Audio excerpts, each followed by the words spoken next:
السلام علیکم، وقتتون بخیر دوستان عزیز برنامه زیبا و جذاب و دیدنی ما.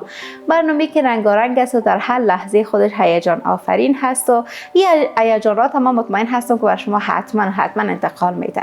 برنامه زیبای ما دیوان هست و باز هم من در کنار شما هستم با جمع از همکاران عزیز ما. قرار است که این برنامه جذاب را باز هم براتون تقدیم بکنیم. امیدوارم مثل همیشه کنار ما باشین، کنار مهمان عزیز ما باشین و با نگاه‌های گرمتون بر ما انرژی ببخشین تا اینکه برنامه را اما تو با انرژی و سرحال براتون تقدیم بکنیم. امروز هم مهماندار هستم. البته باید در رابطه با مهمانم بگویم دوستان که این مهمان عزیز من با چالش های زندگی خودش به شکل دیگه مبارزه کرده و خواسته که خودش هنر را بیای تعقیب بکنه، هنر را بیای از خودش نشان بده که خیلی شاید برای ما مشکل باشه، یا اینکه هر مسیر زندگی خودش وقتی کمش رفته فهمیده که خب مشکل است، اما مثل ما یا مثل بعضی ها دل سرد نشده، مثلی که مثلا با گاهی اوقات بر رمز و رازهای زندگی ما وقتی پی میبریم یک چالش رو تجربه میکنیم، دوست داریم که آسان ترین راه انتخاب بکنیم، یا بعضی ها این رقم هستن، ولی مهمان عزیز ما این رقم نیست.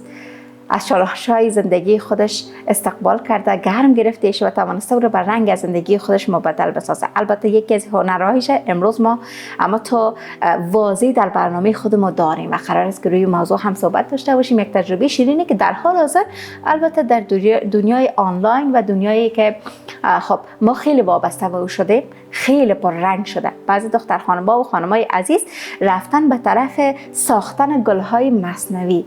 این گل‌هایی که ما میشه که چندین سال و خیلی وقت طولانی از اون استفاده بکنیم، یک خاطره به یاد ماندنی. گاهی اوقات وقت ما تحفه میدادیم و گل‌های تازه، دسته گل‌هایی که خب همیشه ما دوست داریم که برای یک نفر او را تحفه بدیم، ولی بسیار زیاد یعنی به این فکر میکنیم که خب حالا اگر من یک دسته گل براش تحفه بدم امکان داره بعد از 24 ساعت این دسته گل پشمرده شوه، خراب شوه، امکان از این نداشته باشه که او را نگهداری بکنن. اما در حال حاضر در این سالهایی که خب ما هستیم و قرار داریم و گذشته، دختر خانم‌های عزیز و لایق سرزمین ما آمدن چی کار انجام دادن؟ با خلاقیت‌های خودشان توانستن که دستگل‌های مصنوعی را ایجاد بکنن، آماده بسازن از طریق آنلاین، از طریق حضوری و این به فروش برسانن و این دستگل‌ها میتونه که سالهای سال به خاطره ماندگار تبدیل شود. مهمان امروز ما بانو هما رجبی، فعال رسانه و همچنان تجارت پیشه هستند. سلام و وقتتان بخیر. با سلام و درود وقت شما بخیر بانو زریاب گرامی. ممنون از اینکه اینقدر تعریف کردین، لطف کردین و بسیار زیاد خوشحال هستم که در کنار شما و در حضور شما برنامه اجرا میکنیم. بسیار زیاد تشکر. شما سلامت باشین. این اصلا تعریف نبود، واقعیتایی بود که در وجود خودت هست و در چند ساله که من خودت در رسانه ها میبینم، دنبال میکنم، علاقمندای خودت دنبال میکنم، میبینم که هر سال هما تغییر کرده میره. در سالهای اولی که هما را میشناختم فقط یک فعال رسانه بود که میرفت در برنامه ها اشتراک میکرد و رنگ بیشتر برای برنامه ها میداد. سال بعدی دیدم که یک دیپلماتور خیلی خوب شده و امسال میبینیم که یک تجارت پیشه خیلی خوب شده، نه تنها در بخش گلسازی و گلهای مصنوعی و این گلهای زیبایی که در تصویر ما میبینیم و این استودیوی قشنگ ما را قشنگتر ساخته و این تجربه جدیدشان هست. در کنار برنامه قبل از برنامه هم گفتن که یک تجارت ادامه داره. تشکر میکنم، خیلی زیاد ممنونتان واقعا بانو زریاب گرامی. خب بله، آدما در حال تغییر هستن و او کسایی تغییر نمیکنن که فکر میکنن زندگی تکمیل شده یا که ما خلاص شدیم، این قسم یک حس میکنن، ولی معمولا کسایی که واقعا در سنین رشد هستن مثل ماها مطمئنا که دنبال تغییر هستن و تغییر را باید ایجاد بکنن. تغییر دشواره ولی تغییر نکردن مرگبار.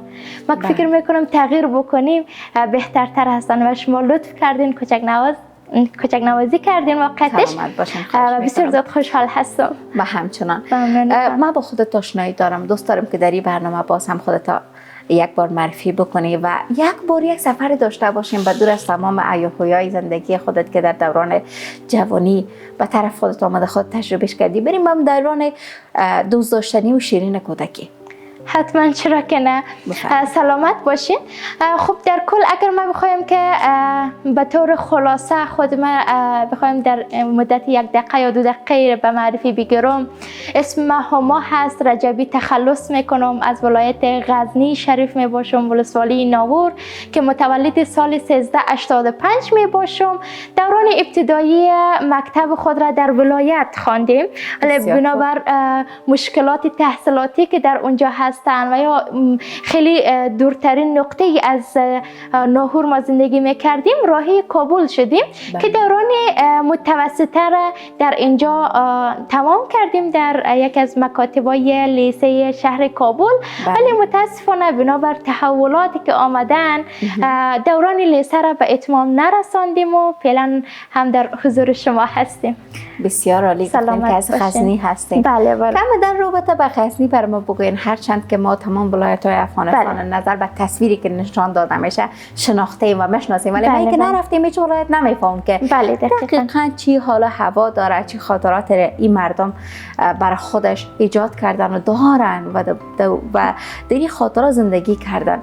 ولی کسی که من فکر میکنم دوستان در اون ولایتی که ما زندگی نکرده باشیم اصل ولایت نمیتونیم کشف بکنیم، خاطراتش و چیزی که باشنده شده گذاشتن. بله حتما.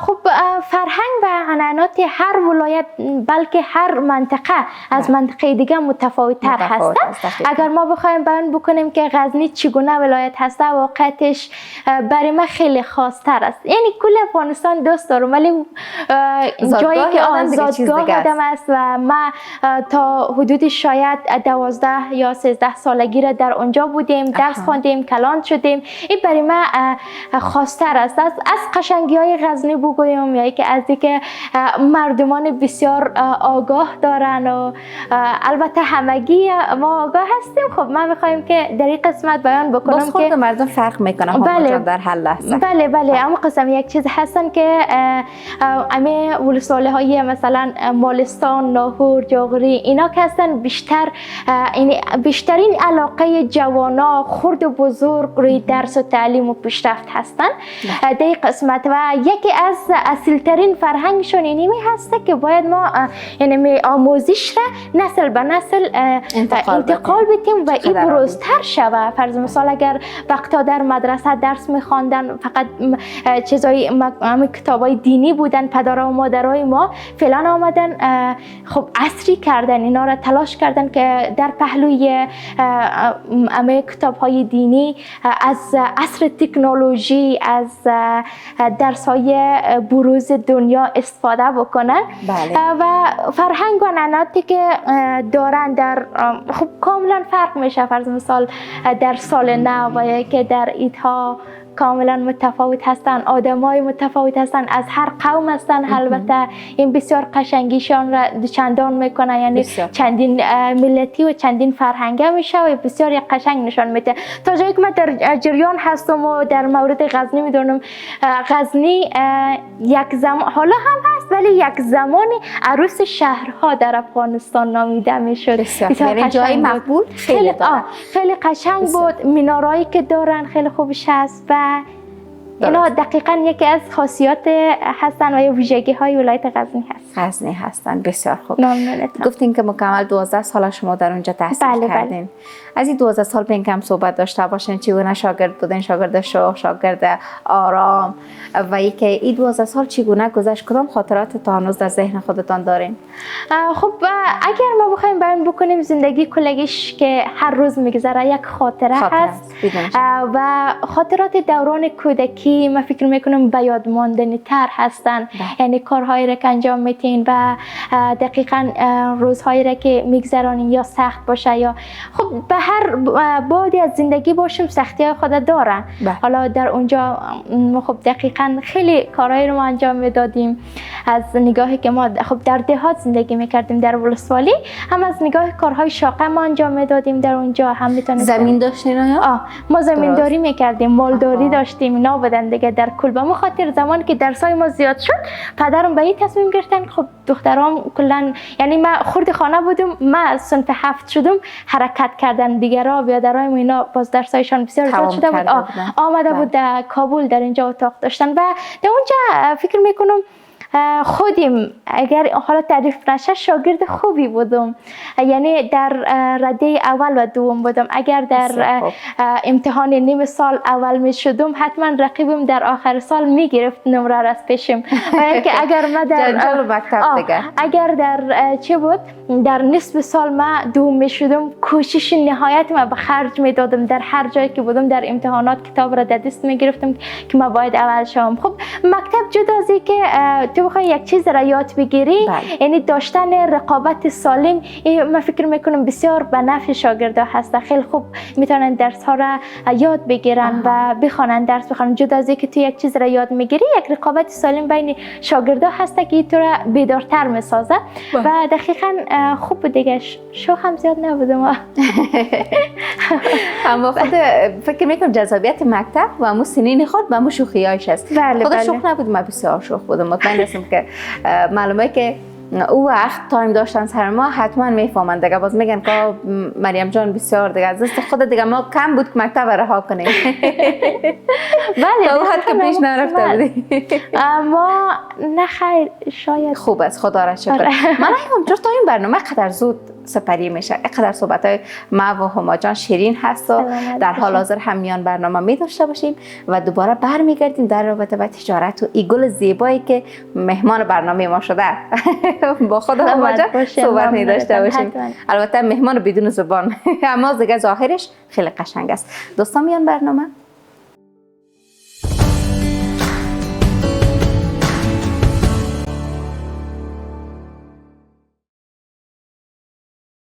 عزیزای دلم، شما بیننده فراز هستین و برنامه زیبای ما دیوار در حال ادامه هست و بسیار زود خوش آمدن عزیزانی که خب تازه به جمع پیوستن خواستن که دیوان را بینیده باشن. امروز هم مهماندار هستیم، با همای عزیز کنار ما هستن.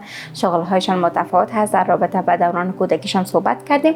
بریم فوراً تا که باز هم همکارا نگوین که وقفه داریم، سوالات بیشتر پرسان بکنیم. هما جان بازم خسته نباشی عزیزم. سلامت باشین. بریم به طرف تحصیلات. وقتی دوباره برگشتین و کابل چیکار انجام دادین و کدام رشته را خواستین انتخاب بکنین؟ حالا فامیل که خیلی فداکاری کردن، کارشان رها کردن، شغلشان رها کردن، آمدن به طرف آرزوهای فرزندانشان وقت بگذارن، کنارشان باشن. ممنونت با نظریات عزیز. بحث بسیار جالب هست. از زمانی که آمدیم خب در کل مهاجرت فرق نمیکنه که خارج از کشور باشه که در داخل از کشور جابجایی خود را داره. واقعیتش در سال اول بر ما خیلی دشوار بود. من سال اول خب صنف 7 را در اونجا تمام کردم، 8 را در اینجا آمدم گرفتم. در یک از حدوداً باید 12 ساله باشین. درسته. همون سنین بودم، ولی من مکتب را خیلی وقت شروع کرده میرم، ناگفته نباشه به اون خاطر. باز من دیگه که آمدم در کل تنها دشواری من یاد نداشتن انگلیسی بود که از هم قطارانم پس بودم. در دیگه چیزا خود من یک میزدم همراه ما اول نمرهش یا گروه اول گروه الفشون کوشش میکردم که در رده اول باشم، تلاش میکردم، ولی خیلی سختی داشتم. روی خود میگفتم چرا همه قدر زحمت میکشید. خسته شدم یگان وقتش، چون در اونجا زیاد خب نفوسم کم بود. تعداد صنف ما 26 نفر بودن در حالا ولایت را میگم. در اینجا اومدیم یک بارگی در بین تغییر کرد. در بین 55 نفر شاگرد و دختر بودم و بسیار دشواری بود که بعضی از خب طبعا دیگه از 55 نفر همگیشون خوب نیستن، بعضیشون وقت آزارم میدادن. مثلا از ولایت آمده چیزی نمیفهمه، هر چیزی دیگه میگفتن. این برای من سخت بود. قبل از اینکه بشناسنتان دیگه هم یک روایت قسم یک چیز بود. دقیقاً خب یه طبیعی است دختر خانم‌ها در این سن و گفته خودتان شوخ هستن دیگه. بعدش هم همراه همگیشون اونس گرفتم و تحصیلات ما را ادامه دادم و یک کورس تقویت انگلیسی از امو زمان گرفتم. تلاش بری داشتم که بخوانم و دوران متوسطه دیگه صنف 9 خب در کلا چالش شد. زمانی که آمدیم در اینجا یک صنف 8 را خوب خواندیم، صنف 9 متاسفانه خب کم و بیش خواندیم ولی کرونا آمد نشد. امی کووید 19 میگه. زمانی که اینا آمده بعدا نتونستم بخوانم و من انتقال پیدا کردم در مکاتب شخصی. گفتیم که چون بسیار حساس بود خانواده ما، در کل زمان که مکتب اگر شروع شده بود ما اجازه نمیداد از فامیل. بعد از اون به اون خاطر در مکتب خصوصی من انتقال پیدا کردم که در اونجا حدودی 6 نفر در یک صنف بودیم. میتر جدا جدا 55 نفر 56 نفر رفتیم به یک صنف 5 نفره. می قسم یک چیز شده بود، چون که خب نظافت چیزا رو میگفت مراعات بکنیم. زمان بسیار ترس بود، یک نوع تهدید جانی بود برای همگی. و صنف درم خوب خواندم و کلا آمدم دمو پوزیشن اول دیگه، چون ما سختی‌های ما در مکاتب دولتی گذشتاندم، یاد گرفتم چیزایی که ضعف داشتم را پیدا کردم، رویشان کار کردم، اساسات میرفتم. صنف‌های تقویتی دیگه زمستان که میشد در کورس‌های کوثر و کاج، اینا یکی از کورس‌هایی است که پرخاطره ترین هست. در اونجا اساسات را خواندیم و صنف ده مقام اول را دوباره گرفتم. ولی صنف 7 متاسفانه نمره 7 شده بودیم. صنف 8 قدر جگرخون شده بودیم، اولین بار بود که حس میکردم. ولی فامیل بازم انگیزه میدادم که ما از بین 55 نفر ترفیم شد، درست اینمی اوکی است. بازم میگفتم نه برای ما قابل قبول نیست. و صنف 10 صنف 9 هم خوب شدم. صنف 10 کلا پوزیشن اول را گرفتم و صنف 11 گذشت. ما جان یگان تا هست پرسان میکن چند نمره رسمی خوشبختانه از طرف آخر اول.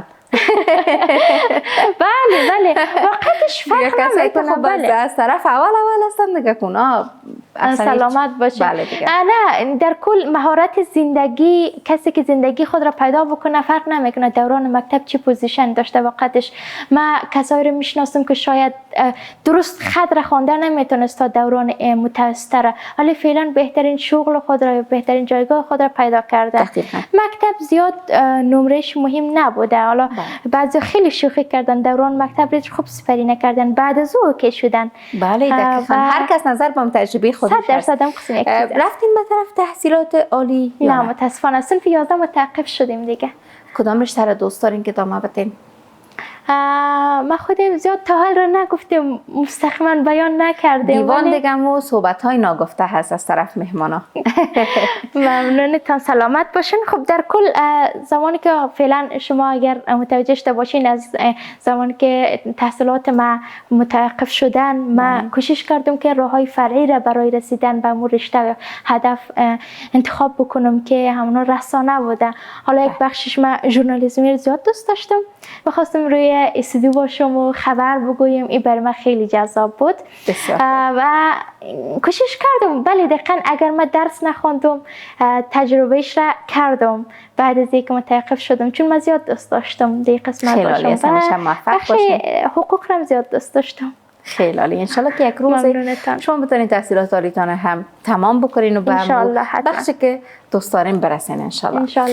در اول برنامه گفتم که دیپلم را هم یاد دارین یا میخواین دیپلم بکنین و بیایم کم در رابطه با این صحبت داشته باشیم. هما جان عزیز که چطور رفتیم به طرف دیپلم؟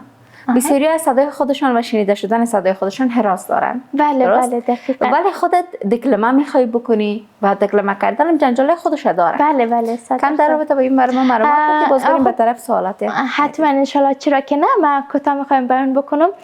دیپلم کردن از دوران مکتب آغاز شده بود. زیاد دوست داشتم. یعنی برنامه سرفعل برنامه‌های سرفعل میشدن و بسیار زیاد دوست داشتم. سرود می‌خواندم، دیپلم مجری اینا رو می‌گرفتم. در کل صنف 11 که کم و بیش خواندم تا حدود 24 صدر ما می‌خواندیم. تا اون زمان را ما در قسمت بخش فرهنگی کاندیدای بخش فرهنگی شده بودم که اوکی بود، گرفته بودم کلا مسئولیت‌های بخش فرهنگی همون سر گرفته بودم، کار می‌کردم. بعد از دخترها ما میگفتیم که با مدت 1 سال نشده وارد مکتب شدی، این در کل گرفته دیگه کل مسائل را زیاد دوست داشتم، پیش خود کار میکردم. ولی آغازش از این زمان که خب تحولات آمد، ما کوشش کردیم که باید یعنی تقویت بدم فن بیان خود را، یا اینکه یعنی در کل خانه شیشتن را، خانه ماندن را دوست نداشتم.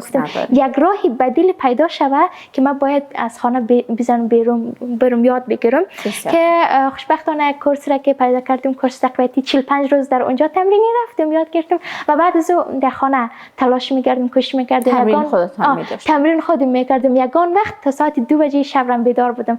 برادرم که بیدار میشد من گفته که دختر هم استرس میگیری، هم ریزش پیدا میکنی، چرا خواب نمیکنی؟ چرا فشار سر خودت چرا فشار میاری؟ ولی ما هی میرفتم روی این سایت کوشش میکردم اطلاعات جمع کنم، روی این سایت میرفتم اطلاعات جمع بکنم. و زمان فعلا عصر تکنولوژی کم پیشرفته شده، چت جی پی تی زیاد مورد استفاده میکنه، ولی زمان نبود. ما کوشش میکردم یا کتاب میخوندیم یا میرفتم خیلی فشار میآورد گوگل را سرچ میکردم، تلاش میکردم، جستجو میکردم. آدم جستجویی بود. برای خودت که یک دختر خانم پرفعال هستی و فعالیتات خیلی زیاد هست و میخوای که تلاش بکنی، به نظر خودت امید داشتن، به نظر خودت تلاش کردن به خاطر رسیدن به اون رویاهایی که ما داریم در ذهن خودمون چقدر مهم هست؟ من مطمئن هستم که حتما مشکلات داشتی، شکستای خوردی که می‌نیم صحبت می‌داشته باشیم، اما حالا پیش قدیمه یک پیش زمینه بر ما بگو و بر ما بازی بساز که مثلا خودت گفتی که من تلاش میکردم میکردم. این تلاش ها به نظرت توانسته بود کمک بر خودت بکنه تا که امروز بتونی دستاورد داشته باشی؟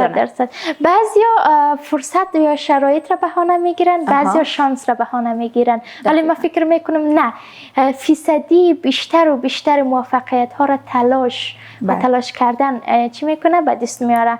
حالا من تلاش کردم، بحث از باور و امید شد. من فکر میکنم اگر ضمیر ناخودآگاه ما یعنی باور بر رویاهای ما نداشته باشه، یعنی دنیا گل و گلزار باشه، تمام شرایط محیطی هم باشه، فراهم هم باشه، آدم به خواسته که دارن نمیرسه، چون واقعیتش او فقط در خیالاتش هست، یعنی اصلا عمل نکرده. پس بنابراین من فکر میکنم باور به رویاها و یا باور به آرزوها تبدیل به اهداف میشه تا یک سنین متوسط را بعد از او تحقق پیدا میکنه.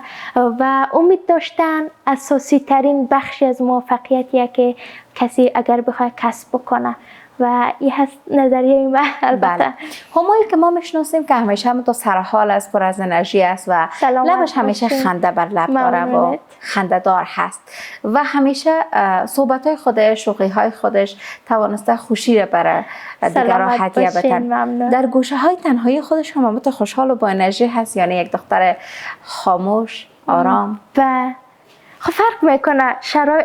بعضا شاید همگی همیشه اینقدر خوش نیسته. بعضی اوقات طبیعیه که آدم در فکر فرو بره یا که مثلا شاید سختی های زندگی سرش کمی فشار بیاره و سنگین تر شوه. من اوایل تحولات زیاد افسردگی گرفته بود، دپرشن داشتم، بعد از اوکی شده بودم، خیلی سرشار از چی باعث شد و کم از این جنجال های زندگی بر ما قصه بگو، جدا از اینکه ما موفقیت ها در زندگی خود ما داریم. ما رقم که گفتم حتما شکست داشتیم، عمیقه های زندگی ما تاریک بوده، کم در رابطه با این صحبت داشته باش که حداقل بتونیم ما هموطنان عزیزمون دختر خانمه که لحظه بینیدی برنامه زیبای ما هستن اونا هم انرژی بگیرن. 100%. خب من یک تجربه که تجربه البته تلخ بود بیان بکنم، زمانی که مکاتب بسته شد من واقعیتش دپرشن گرفته بودم. من یک تکوی در خانه ما هست، در اونجا که میرفتم هر چقدر از اعضای فامیل پدر میومد پشت سرم میگفته که برو فقط بیرون شو، تو بیرون شو، میگفته که ما هیچ کار ندارم، هر جایی که موری تو برو، فقط از این خانه بیرون شو. ولی من بیرون نمیشدم، یعنی اصلا ایتی هم فکر نمیکردم که من به اهداف خود فکر کنم، فقط قسم اصلا سردرگم بودم. خیلی شاید گفته بتونم در این برنامه گفتین باید بگویم دیگه، گریانم کردیم خیلی زیاد گریان کردم. و بعد از زمانی که اینترنت، تا او زمان را من حتی تلفن لمسی نگرفته بودم، هیچ وقت نمیگرفتم، چون قصدم و یا هدفم این بود که من باید در درجه اول کنکور و یا مکتب که اول نمره بودم. من میخواستم که آمادگی کنکور رم صنف 11 شروع کرده بودم، میخواستم که در سطح جدول افغانستانم باشم. به همون خاطر اصلا تلفن نمیگرفتم، میگفتم مصروف میکنه چیزی که آره یاد گرفتم همگیش نوشته میکردم. و بعد از او پدرم تلفن گرفت برای من، گفت یک بار یک کمی آشنا شوه. و همون خاطر بعد از او دیدم رفتم در صنف‌های دیپلمه و اینا. برای من یک کمی جذابتر شد زندگی. از او حالت بیرون شدم و تلاش کردم، دیدم که واقعتش همگی به حالت نرمال برگشته، فقط ما بودیم که در اونجا خود ما قید کرده بودیم. یعنی با دنیای بیرون وقتی آشنا شدین و ارتباط گرفتین با مشکلاتتان توانستین که روبرو شوین، پشت سر بگذارین؟ ما اصلا این مشکل را پیدا نمیتونستم واقعتش که مشکل ما در کجا هست. یک چیز شده بود. من پیش دکتر میبرد، دکتر روانشناس، حالا تکلیف معده پیدا کردم. بعضن که میخواندم بعضی از کتابای روانشناسی خواندم، گفت که مغز دوم کس معده است، یعنی فشارگیری معده درد میشه و من معده درد شدم. یعنی در حدی که من تقریبا 1.5 سال را کلا دوای چیزا میخوردم. رفتم پاکستان، از پاکستان برگشتم و بعدا دوباره شروع کردم با فعالیت های ماده. او زمان و آغازی که من بتونم در رسانه قدم بگذارم یک مصاحبه کوتاه به عنوان دانش آموز بود. زمان که انجام دادم اولین قدم در اونجا بود که از یادم نمیره، از تلویزیون تلونیوز بود، فکر کنم برنامه زنده هم بود. ما نقاشی میکردیم در یک کورس اونا آمده بودن و بعد از او تلاش کردم، پیشنهاد همکاری آمدن از چینل یوتیوب اینا، مدتی در اونجا همکار بودیم و بعد راه پیدا کردیم و دنیاهای بزرگتر و دنیا را از یک دریچه بزرگتر دیدم که واقعیتش قشنگ است. کم کم دیگه میرسیم به طرف وقفه، ولی قبل از اینکه وقفه بگیریم من دوست دارم که هما جان عزیز یک کلمه با ما داشته باشن، چون بخش آخر میخوایم مختص به تجارتشان باریم دیگه که باز هما جان نگه چرا در این رابطه صحبت نکردیم و هموطنان عزیز من این دستگل دیگه چرا معرفی نکرده، باش صحبت نکرد، چقدر مقبول اینجا هست. سلامت باشی، ممنون. درسته، حتما. من یک شعر از آقای حضرت نظامی میخوانم برای شما و تمام هموطنایی که ما را میبینن. زیاد دوست دارم، چون اولین شعری بود که من اونس گرفتم با کلمه کردن. دوست دارم بخوانم که آقای نظامی گرامی میگه: یک شبی مجنون نمازش را شکست، بی وضو در کوچه لیلا نشست. عشق آن شب مستش کرده بود، فارغ از جام الستش کرده بود. سجده زد بر لب درگاه او، پر ز لیلا شد دل پر آه او. گفت یا رب از چه خارم کرده ای، بر صلیب به عشق دارم کرده ای. جام لیلا را به دستم داده ای، و اندر این بازی شکستم داده ای. نشتر عشقش به جانم میزنی، دردم از لیلاست آنم میزنی. خسته ام زین عشق دل خونم مکن، من که مجنونم تو مجنونم مکن. مرد این بازیچه دیگر نیستم، این تو و لیلای تو من نیستم. گفت ای دیوانه لیلایت منم، در رگ پنهان و پیدایت منم. سالها با جور لیلا ساختی، من کنارت بودم و نشناختی. عشق لیلا در دلت انداخته ام، صد قمار عشق یک جا باختم. کردمت آواره صحرا نشد، گفتم عاقل میشوی اما نشد. سوختم در حسرتی یک یار بد، غیر لیلا بر نیامد از لبت.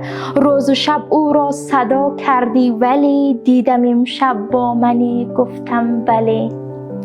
مطمئن بودم به من سر میزنی، در حریم خانه ام در میزنی. حال این لیلا که خارت کرده بود، درس عشقش بیقرارت کرده بود.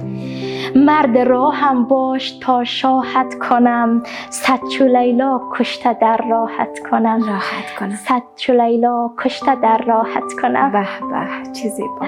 سلامت باشین، ممنونتان. واقعا خیلی شعر است، پر از معنا، پر از مفهوم و چه زیبا هست که ما واقعا خود را فدای کسی بکنیم که واقعا بر ما عشق، محبت و همه دنیا را آماده کرد، داد تا ای که ما حداقل بتونیم راحت باشیم، آسوده باشیم. یک تا عاشق خالق خود نباشیم عاشق بنده نمیشیم و کامیاب به عشق بنده نمیشیم. البته باید اول عاشق خالق خود باشیم. و این بنده ها هم چقدر زیبا است که دوستای ما، خانواده ما، پدر ما، مادر ما، خواهر ما، برادر ما باشه که روابط بتونه صمیمیتر بسازه. اما والاتر از اینا خداوندی که هر لحظه کنار ما هست و از رگ گردن بر ما نزدیکتر هست. و چقدر زیبا هست که ما یک بنده خیلی خوب و بنده یادآور خدایی باشیم که بر ما در هر لحظه مهربان هست. بسیار زیبایی، خیلی زیبا پرسوز خودتان اجرا کردین. صدای هما چقدر زیبا هست دوستا. قدر که من فکر می‌کردم که ای کاش این شعر طولانی تر باشه و من به معنای اصلی زندگی خودم بیشتر پی ببرم. بسیار زیبا بود و تشکر از این کلمه خیلی زیبای عزیز دل من. حتما صحبت‌های ما ادامه پیدا میکنه. سر صدای همکارای ما رو بلند نکنیم دوستا، بریم به یک وقفه زود برگردیم.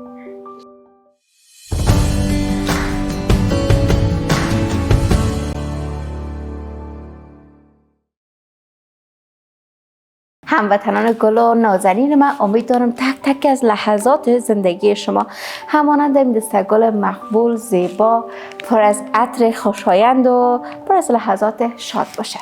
باز هم به دیوان ما خیلی خوش آمدین. در این بخش قرار است که در رابطه با این دستگل خیلی زیبا صحبت بکنیم و در رابطه با تجارت بانوهما هم صحبت‌هایی داشته باشین. پس تا پایان برنامه که بخش اخیر هم هست کنار ما باشین. هما جان عزیز، بریم راستم طرف گل مقبول. من دیگه بی صبر هستم. میخوایم در رابطه با گل مقبول بر ما صحبت داشته باشین. دوستا یک دستگل بسیار کلان است. باشکال هما جان نگویا اونایی که البته آماده میسازن تو چیزا رو بسیار روش اساس میباشن. از کدام زاویه میگیری، چگونه باید بیاید، خوبش است نیست و ای که اگر خراب شده خدای ناخواسته بازدگی رو آدم خدا نتینه. خواهش میکنم. این هم از بوی خیلی مقبوله، چقدر مقبول آماده شده و این هم از خود دستگل با دو رنگی که همه ما از خاطره داریم. بسیاریا ما دختران لباس به این رنگ زیادتر آماده میسازیم و در محفل های خوشی ما استفاده هم میکنیم. و ما باید پیش از برنامه اعتراف بکنم که دستگل ما دیگه سرزوری سرامو جان آماده کرده بودم که برای فردا به برنامه ما حتما آمادهش بساز، چون من میخوایم امو هنر دست خودت که دانه به دانه خودی را آماده ساختی رو برای هموطنان عزیزم نشان بدم. سلامت باشید، ممنونتان. بانو زریاب عزیز، اگر بخوایم بیان بکنم قصه گل از کجا شروع شد، من واقعیتش خیلی زیاد دوست دارم گل را. خیلی یعنی تنها چیزی که مثلا مرا آرام میکنه یا خوشم میاد تحفه بگیرم گل است. و دقیقاً از زمان که من میخواستم یکی از دوستای من ببینم این گل را دیده بودم، بیشتر او زمان در افغانستان رواج نبود. در افغانستان رواج نبود، فقط من ویدیوهایش در اینستاگرام یکی دو بار دیده بودم. برایشان مسیج کردم، مثلا گفتم ما خارج از افغانستان هستیم، ارسالم نداریم و به اون خاطر یعنی خیلی بر من وقت ضیق بود. مثل که امروز من خیلی زیاد تلاش کردم در برنامه هم نباشه. سلامت باشین در برنامه زود جور بکنم. در اونجا هم قسم یک چیز شد، من می‌خواستم فرداش یک دوست خوب من ببینم و باید یک تحفه داشته باشم. خیلی فکر کردم که چی بگیرم. گل‌های تازه زمان قدر زیاد نبود چون وقتش نبود زیاد و اون خاطر تلاش کردم، رفتم گفتم شاید برم مواتایش پیدا بکنم و اون زمان زیاد پولم نداشتم، گفتم 300 افغانی هست مرمم میه هر چی شد دیگه. در اونجا که رفتم باز دو تا امی روبان شد و کاغذ پیچی شد. من گفتم خود درسته امی که کفایت میکنه. باز یعنی یک دستگل خرد خواستین آماده بسازیم برای دوستتان. برای من امتحان بودم، من گفتم من اگر خودم بسازم و خودم ببرم بگم من ساختم چقدر خوش شود دیگه. یعنی خودش یاد گرفته. باز اولین تجربه بود، خیلی تلاشم کردم. باز شاینم زده بودم روش، او خیلی قشنگ آمده بود. واقعیتش من فکر میکنم ای که من خودم جور کردم چقدر لذت بردم و چقدر حس خوب پیدا کردم و ای که تحفه بردم به یکی از دوستایم اونا چقدر خوش شدن خیلی کم است برایشان بیان بکنم. واکنششان چی بود هما جان؟ چی گفتن و ای که کدام رنگ انتخاب کرده بودی؟ رنگ سرخ. رنگ سرخ بود. رنگ سرخ انتخاب کرده بودم، کاغذ پیچیش سیاه بود و شاین که بزنی رنگ سرخ را او خیلی قشنگ میشه. منظور هما جان از شاین همون زرکی از زرک شما میشه که انتخاب بکنین، البته با خود گل‌هایی که میخواین انتخاب بکنین رنگش با شاینش هم یا همون زرک شما میشه که خودتان انتخاب بکنین، ست بکنین با هم دیگر و افرنگ و رنگای دیگه هم میشه استفاده کنین. بله اما قسم یک چیز هست. باز استفاده کردم زمان که رفتم. اول خب بدون که دم گپ خوش خوشحال شد، ولی خوشحالیشون به اون حد نبود، شاید گل زیاد گرفته بود. بعد از اینکه ما خودم ساختیم امشب خیلی زیاد ذوق کرده بود، 10 برابر شد. دقیقاً گل ساختن دوستان عزیز، شاید اگر شما از طریق تصویر ببینید یک دسته گل کلان هست، حالا هما جان آمادهش کرده، ولی وقتی که گذاشته، زحمتی که کشیده بسیار زیاد هست. و من قبل از برنامه هم به هما گفتم که من خودم آماده کردیم در خانه و من خواستم که دیگه کم شاگردی بکنم هما جان، نه که به کس توفا داده باشم. البته 10 دانه از این شاخه های گل که آماده ساختم دیگه اصلا حوصله من گرفت نشد و دیگه یک دستم بسیار سوخته بود. من دیگه اصلا نتونستم ادامه بدم. و هما جان هم امیال ذکر کرد قبل از اینکه برنامه شروع شد، گفت امشب خیلی ما دستم سوخت دادیم چون فقط با یک لیتر ما آمادهش کردم، برقا دیگه که متاسفانه نمی باشه. بله اما قسم یک چیز شد. زمان خود تماس گرفته که فردا در برنامه ما بیایی با یک دسته گل، ما آماده ایش نبود چون که 8 مارچ گذشته بود، بعضی از تحفه ها رو تسلیم کرده بودیم و داده بودیم، پیش وقتش نمانده بود. 2 روز هم گفتیم خستگی را رفع بکنیم به مو خاطر و از اون لحاظ پیشم نبود. و زمان که رفتم شروع کردم فقط این سیاهش یک چند تا ساخته بودم که برقام رفت متاسفانه و بعدش خدا شکر که لهتر بود خانه. همگیش را جور کردم و وقتی که طرف آمدم خواهرم گفت دستای خود دستای که هیچ مثل هیچ خوب نماده. نه ما گفتم خب خیر است دیگه، دستای یک کارگر گفتم بهش تقریبا نموده. زحمتکش خدا دم از قاید برادم میسازه. از واکنش مشتریانتان صحبت بکنین، ای که مشتری دارین و گفتین که به یک مناسبت خاص عموما کسی که شما را بشناسن میاین آردر میتن، آیا از اقارب دوستا و فامیل هست یا نه شما برای تمام کسایی که خب شما را عطا نمیشناسن یک صفحه آنلاین دارین ندارین و کارتان و استقبال ها معمولا چگونه است؟ خب بونو زریاب عزیز، از آنجایی که من بخوایم بیان بکنم تجارت ما زیاد وسیع و بزرگ نشده تا حال که من بخوایم انشالله که شود انشالله به فال نک گرفتیم. تا حال را آردرهای خیلی زیاد نمیگیرم به خاطری که تنها خودم هستم و چند تا شاگردم امی حالا جمع کردیم که اونا را یاد بیتم تا که یک کارم یکم آسانتر شوه، بارها شانه های یکم سبکتر شوه تا بتونم فعالیت ها را گسترده بکنم. و تا جایی که فعلا کار کردیم عمده‌ای از گلخانه ها میگیریم، از منده‌ای باشه یا هر جایی که باشه همروز صحبت می داشته باشیم و خودم عمده‌ای میگیریم، مثلا چند هر چقدر شاخه کنا بخواین میسازیم باز اونا میبریم. ولی آردر پرچونم خوب است. زیاد ما صفحات خود را فعلا تا حال را پروموت نکردیم که خیلی آردر زیاد بگیرم. امی در واتساپ حتی من میتونم شاید کار بتونم بیشتر از اون نمیشه دیگه، شاید امی استوری واتساپ را که میبینه بیشتر از 500 نفر اینا باشن. امینا خودش یک نوع تبلیغات خوب گفته میشه که کار بکنه. تا حال بسیار خوب. تا حال چند دسته گل را تحویل دادیم به مشتریتون؟ یادم نیست ولی داده. خیلی زیاد است؟ زیاد نه، از 50 شاید زیاد نباشه و از 20 کم نیست، در بین 30 و 40 اینا هستن. بسیار خوب. و بیشتر بزرگ نمیخواین، یعنی شاید 2 و 3 دسته گل باشه که ما بزرگ ساخته باشم. یعنی در دسته گل های خردتر در خانه های مثلا 20 شاخه 25 شاخه یا که از 15 تا 25 شاخه را میشه که چند شاخه است؟ این ما دقیق حساب نکردیم. حالا شاید نزدیکای 50-55 شاخه باشه. درست 50-55 و زحمتش دیگه بسیار زیاد هست. خب دوستایی که ما رو بیننده هستن ما بازم میگیریم در دست خود به خاطر از اینکه میخوایم دیگه تمام مواردش براتون حتما یک بار بگوییم که از چه چیزا ساخته شده و همکار که سر صدا میکنه دیگه شما در نظر نگیرید. درست است. عالمکاری با بسیار اساس هستن، میگن که هیچ سر صدا نباشه، صدا بسیار خوب به مخاطبین ما انتقال بکنم، گاهی اوقات دیگه باید سر صدا بکنیم. خب هما جان حالا یک دسته گل هست، بریم روی خب این قسمتاش که پوشیده هست، درست؟ بر ما معرفی بگو که چه چیزا ساخته شده و خود این تکی که خود استفاده کردی چون تکه هست. من رقم که در اول گفتم دوستا میشه که بشوینش، میشه که نگهداریش بکنین و تا سالهای سال دیگه براتون تا که نسوزه فکر کنم درست؟ خراب دیگه نمیشه. نه خراب نمیشه. خب اینا مواد اولیه‌شون خب چوبک مخصوص داره برای دستر. چوبک است. بله این چوبک دوستان ایفام کاله همکارا میتونن بگیرن تصویر یا نه؟ ببین ما یک تایش بکشم دوباره. میشه کشید. من خودم میخوام شاگردی بکنم ماما جان. باز خودت دیگه یک تشویق مرا داشته باشه اگه خرابش کرده باشم دیگه.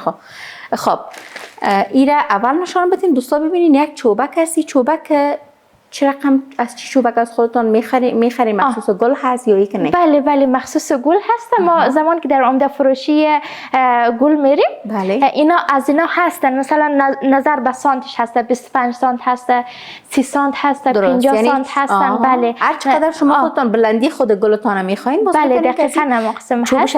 باز ما زیاد بلند نمیگیریم، هر چقدر گل وسیع تر باشه ما 25 سانت یا 30 سانت استفاده میکنیم، چون که اگر زیاد بلند باشه قاط نمیخوره، قسم یک چیز دراز میمونه به اون خاطر و بنابراین ما اسفنج شکلان میگیریم. اسفنج هم داره. اسفنج شکلان میگیریم. بله فکر کنم امرا با شرش جور میشه. بله بله لایه و لایه دوستا مشکلیش از اینجاست که آلما میذاره دیگه. یاد دارم بگویم دوستان پیش بزکی کنم از اون خواهش میکنم بفرمایید استادیم. این لایه و لایه فکر کنم که قیچی میشه. درست است. بعد از اون کار انجام میدین و این دانه به دانه دوستا برگ دانه به دانه جور شده. خب اول که اینا را قیچی میکنم به اندازه 8 سانت و بعدش هم توسط لیتر یا که اگر برق بود شیرش و فنکش داشتیم که او بهترتر هست استفاده میکنیم که ما دقیقاً یک کم نامناسب آمده به خاطری که همراه لیتر ساختیم خیلی زود. نه اصلا و خوب هست. یعنی خیلی منظم اگر بخواین جور کنین همراه شیرش و فنکش اگر جور کنین خیلی خوب میاد. درست. یک چیز در وسط از این گل هم هست. اونمو دستیش هست، اونمو اسفنج گفته میشه دیگه. سفید هم میگین داخل که هست. اسفنجی هست که دوستا این اسفنج به خاطر میگیریم که دیگه نیمی گل ها را امور رقم دیزاین میکنیم بازی خطا نخوره یا یکی این طرف و طرف نره کارتون براتون راحت تر بسازه. بازی اسفنج خوبه دیگه که هر نقطهش که بخواین خود گلتون قرار بدین محکم در جای خودش اسفندا تا حدود 100 شاخه یا بالای 100 شاخه را میتونه که گنجش پیدا بکنه و وسیع تر بشه. خیلی خوبش هست. یعنی در کل اگر استفاده بکنه گل مستحکم تر میاد، یعنی ماندگاریش بیشتره. بعضی هستن روی خیلی چیزای نازک میزنن یا سفت میزنن یا خرد میزنن زود خطا میخورن اون چوبکش. ولی این کسی در اختیار خود مثلا شما کشیدین میتونین دوباره نصفش بکنین زیاد مشکل نداره. ان شاء الله خرابش نکرده باشین. نه خواهش میکنم. بسیار خوب. بعد از اینکه گلا آماده شد هر رنگی که خودتون دوست داشته باشین دوستا باز میرین و این بنام چی یاد میشه؟ خب کاغذ پیچی هست دیگه یا کاغذ خود گل‌های تازه. کاغذ توفه. بله رنگش متفاوت است، اختیاری هست. نظر به سلیقه. نظر به سلیقه هسته. ولی من فکر میکنم زحمت تمام ساختن گل یک طرف، کاغذ پیچیش دیگه طرف. اینا زیاد مشکل برای خودم سخت باشه یا یک تجربه اول واسه نمیفهمم. ولی من فکر میکنم زمان بر هست، یعنی تا خوب یاد بگیری. یعنی با این گلی که ما خیلی ساده پیچ کردیم اگر بخوایم دیزاین دارش پیچ بکنیم یعنی 50 یا 60 شاخه گل را خیلی کلانتر از این میسازه. میشه که کاغذ پیچیش بسیار زیادتر و فیته هم دوستان عزیز استفاده میشه که در آخر کار به خاطر کارتون دیگه تو پاک معلوم شود میشه که فیته کاری هم بکنه. این هم از آماده سازی گل مقبول. ما قیمتش چند است؟ خب اینا نظر در شاخه هستن به اون خاطر و معمولا اگر ما بیان بکنم بگه قیمت فروش هست ولی زحمت خیلی ارزان بگید مشتریتون زیاد شود. زحمت زیاد کار داره. ما حدودا یعنی 50 شاخه را از 1000 افغانی پایین تا حال را در نگرفتیم. 1000 افغانی. ولی واقعا چون زحمت دست است و هر چیزی که مربوط به زحمت خود انسان مستقیما باشه که با دست را بسازه دیگه قیمتش باید بلند باشه، چون اما حرمت زحمت شما باید حفظ بکنی. هنر دست خود را میتونی ارزش بدی. بعضی از دختر خانم بود همراه ما صحبت کرد، گفت بنده خدا من نمیر دانه 15 افغانی یا یک نمیفهم شاخه 10 افغانی بر خودت میسازم. ما گفتم فرق میکنه عزیز من، ارزش کار و هنر خودت هست که چقدر میشه. مثلا عمده ما میتونیم که پایینتر از 10 افغانی ما کلا عمده میگیریم از دکان‌های شهر دیگه کنار هم بسازیم. بسیار خوب. گلسازی یک بخش خیلی تازه هست در افغانستان که آستا رایج شده. واکنش خانواده چی بود؟ اولین بار که خودت ایده را که به ذهن خودت بود و خواستی که پیاده بسازی، خانواده، فامیل، مخصوصا خواهر، برادر چی گفتن که مثلا شما این کار انجام بدین، شروع بکنین، نکنین؟ مادرها خب معمولا دیگه نمیخواین دخترایشان به زحمت شون، از ما اول میگن نه بچه می کارو نکن، بسیار زحمت داره. از ما خب همون قسمی که با نظریه بیان کردیم، اولش از یک نوع سرگرمی آغاز شد. من خواستم همین واقعیتش سخت است، آسان است. باز زیادتر آموزشایش ما از یوتیوب میبینیم. تا حال هر چی که یاد گرفتیم، حالا از گل بوده یا هر بخش دیگه، من زیادتر از یوتیوب استفاده میکنم. از ویدیوهای بسیار آموزنده داره. من که دیدم اصلا واکنش خاصی نداشتن، خانواده هیچ خبر نبودن به اصطلاح، ولی تلاش بر این کردیم که گسترش پیدا کنیم و خوشحال شدن. واقعا چون که خیلی قشنگ است، مخصوصا بیادرام در اینجا نیسته. زمان که من نشان دادم که خودت جور کرده، واقعیتش خیلی خوشحال شده بودن که خیلی قشنگ است. بله، استقبال کردن و این کم کم در پهلوی بیزنسایی که انجام میدادیم ایران رایج کرد. بسیار خوب. ما میخوایم در رابطه با تجارت دیگه تانم کم صحبت داشته باشیم. اگر شما خودتان مایل باشین برای ما بیشتر بگوین که کدام تجارت دیگر خودتان به شکل شخصی پیش میبرین و یا در کل از تمامی فعالیت‌هایتان راضی هستین؟ ممنونت با نظریه. خب آدم از خود راضی نیستم که بگیم بله زیاد راضی هستم، ولی هم قسمی که طبق میل آدمای اما اهدافی که نوشته میکنه، برنامه ریزی سالانه که داره آدم پیش بره، اگر امو به طبق معمول خوب پیش رفت که راضی هستن از کار. ما در پهلوی گلسازی در قسمت صنایع دستی بانوان و اینام کار میکنم که در قسمت لباس هزارگی هستن و گند هم تازه شاید امی چند هفته هسته که ما وارد کالکشن ها کردیم یا وارد امی بخش سفارشات کردیم که گنده افغانی صحبت کردیم، یک خیاط و همکاری نا پیدا کردیم. و دیگه تجارتم یا مو بیزنسم در کل تازه شروع هست. ما با فال نیک میگیرم، انشالله بتاریم به وجه حسن و چیزی که انتظار داریم تا آخر 2026 را اتفاق بیفته که تا جایی را خوب پیش رفته دیگه، خدا رو شکر. در قسمت هم فعالیت داریم که لباس های هزارگی بیشتر آردر میگیریم انشالله. توکل بر خدا. و این پلان هایتان بخیر تنها در داخل افغانستان نیست، میخواین که بیرون از مرزهای افغانستان هم داشته باشین؟ دقیقاً هم یک چیز هسته که فعلا اگر از نگاه اوضاع اقتصادی افغانستان رو بسنجیم، لباسهای سنتی هزارگی معمولا دستوزش خیلی قیمت میه. شاید کمتر از $300 هیچ دستوزی از لباسهای هزارگی نیسته و معمولا اینا گسترش پیدا میکنه. بیزنس اگر فعال بکنیم، طرف خارج آردر بگیریم، خیلی خوب است. یعنی دو طرفه دو جانبه میتونیم که اوکی‌تر باشه که بیشتر اونا استفاده میکنن. به مناسبت‌های خاص، روزهای خاص را از ما کرده اونا زیاد تجلیل میکنن. در عید و خوشی‌های گرد همایی اینا از لباس‌های سنتی فرهنگشان را بسیار زیاد قدردانی میکنن. حالا فرق نمیکنه چی لباس‌های چرم دوزی باشه یا که هزارگی باشه، استقبال از خارج بیشترتر است. در اینجا هم هست استفاده میکنه، ولی فرق میشه دیگه که مثلا تو آردر از خارج بگیری خیلی خوبتر از اینجا. چون اون مصارفی که خودتون مثلا مصرف میکنین و بودجه‌ای که دارین، اینا رو میتونین پس دوباره به دستتون بیارین. و خوشبختانه که در داخل افغانستان هم در حال حاضر از فرهنگ ما، از چیزهایی که مربوط به دستدوزی افغانستان مثل پیراهن و اینا میشه، تمامش تانسه رونق بیشتر بگیره ان شاء الله. کارتان بانو همای عزیز همیشه و همیشه می رقم رونق داشته باشه، بازدید باشه و انشالله آردرهایتان از کار جدیدتان، از این گلسازی های خیلی مقبول دستازتان همیشه هم تو رونق بیشتر داشته باشه. و تشکر از اینکه اومدین به برنامه. خیلی زیاد سپاس بانو زریاب عزیز. خیلی زیاد خوشحال شدم که یک ساعت را در کنار هم بودیم، صحبت کردیم. جدا از اینکه در دغدغه های کاری هست در روزانه، همچون برنامه های واقعیتش هم احساس آرامی میده، هم افتخار هست در پهلوی شما بیایم بشینیم صحبت داشته باشیم و خاطرات از گذشته و حال را در اینجا بیان بکنیم. بر مواقعش خوشایند بود. یک دنیا سپاس از خودت که دعوت کردین در استودیو و برنامه قشنگتان و خوشحال شدم که در کنار شما بودیم. تشکر بسیار زیاد. من هم بسیار زیاد خوشحال شدم. انشالله که همیشه خودت موفق و سربلند ببینیم و در سالهای بعدی تجربه های بعدی انشالله حتما چشم ما دیگه آشنا شده و من مطمئنه هر ابتکار دیگر از طرف خودت هستم.